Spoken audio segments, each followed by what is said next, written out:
So I like to keep looking at this tree, who is, from my perspective, definitely still enjoying life, still growing pine needles, still green. Lots of squirrels and birds are taking refuge in this tree.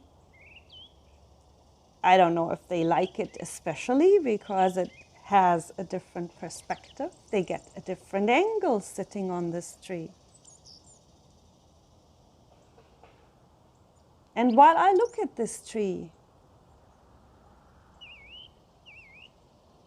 I feel safe.